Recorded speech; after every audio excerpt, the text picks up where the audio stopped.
Deportiva y con swing. Deportiva y con swing. La factoría del deporte desde New York para ti. Es una máquina. Es una máquina Pensada para ti. pensada para ti. Número uno en las redes, dale like y compartir. Con informaciones importantes siempre frescas. Y con entrevistas que te ponen de cabeza. Lo mejor del deporte lo encontrarás aquí. Búscale en las redes, dale like y compartir. Suscríbete, Ay sí, infórmate. ok. Dale a la campana para que te llegue.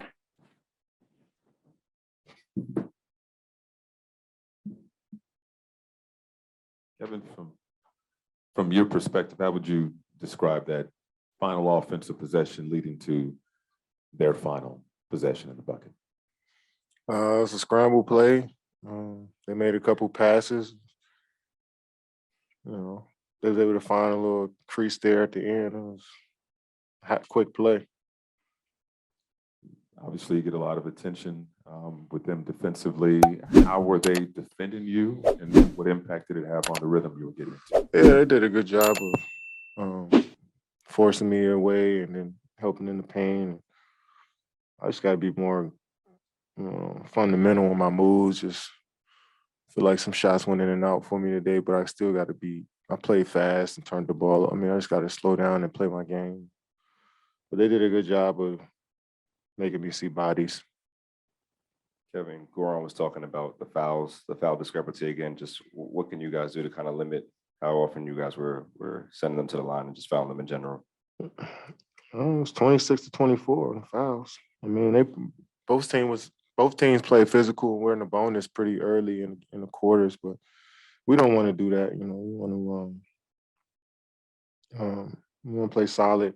But it's a physical game. I think both teams that kind of evened out. You've obviously known Kyrie a long time and you played with him the last couple of years. Do you feel like the hostility that he gets from especially this crowd brings out the best in his game? I don't think he worries about it. I think he just plays his game and do what's required out there. And tonight, the shot making, just controlling the game for us was incredible, and that's what we're gonna need going forward. So no matter where he's at, I think he's the same player. I don't know if you saw, but it looked like he flipped off the fans a couple of times. Having gotten into it yourself over time with some fans, did you feel like there was anything tonight that you heard cross the line? I wasn't really focused on the fans. I mean, we know they're gonna show out and support their team, but we know they're gonna let Kyrie hear it as much as possible. So it is what it is. That's a part of the sport.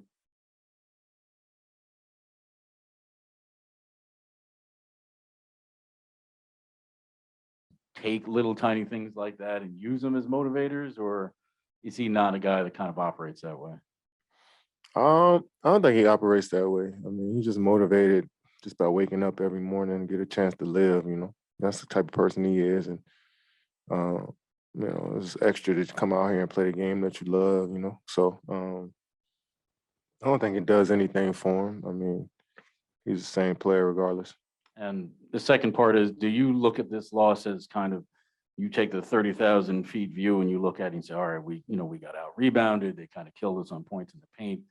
These are the ways that we lost this game? Or do you kind of boil it down to that last couple of seconds and kind of letting Tatum get free there? Yeah, I mean, it's a 48-minute game. It's a lot of possessions. And, so obviously the last play was crucial, but there's a lot of plays that matter and that affect the outcome. So watch it and see where we can make adjustments.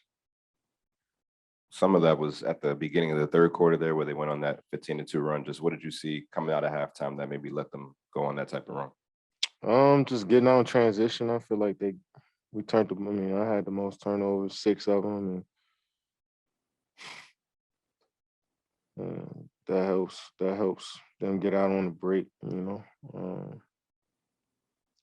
they had 14 turnovers too. I think the difference probably was offensive. Offensive. Let me just by 1 point. It's just tough loss, man. It's hard to just pinpoint one thing. To that point, you didn't play your best game, but 1 point loss. Do you look at it like that? Like we're still in the game, even though you didn't play that well? Nah, no, I mean, yeah, I mean, you can look at it that way, but for me, it's just see what we can correct as a team to put ourselves in a position to be successful next game. And I think we played extremely hard all night, and they were just able to come out with the victory. But it's I mean, it looks just like the rebounding and the 50, 43-29 on the boards. It's always tough to overcome, especially when they get 14 offensive rebounds. So it's a tough one, man.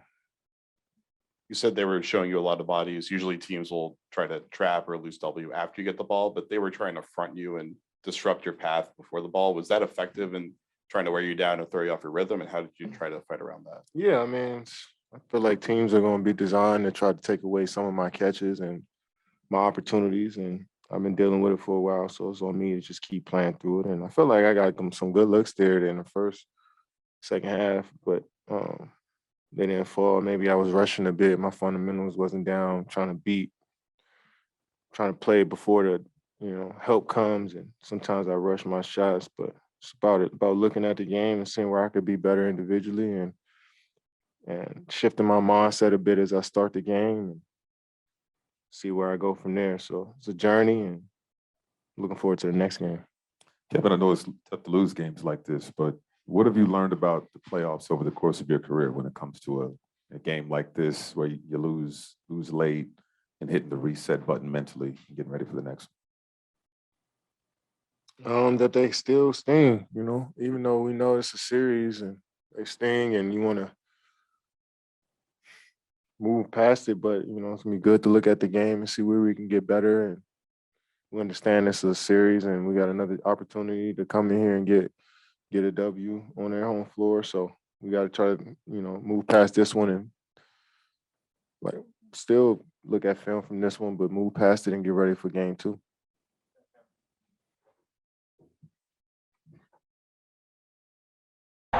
Aquí, en medio de la rivalidad Red Sox-Yankees, tengo que mandarle un saludo a todos los que ven la máquina deportiva. La máquina son ustedes, que tienen los motores encendidos y siguiendo béisbol, el deporte, todos los días del año. Así que un beso para ustedes, soy Carolina Guillén, y un regalito para los fanáticos.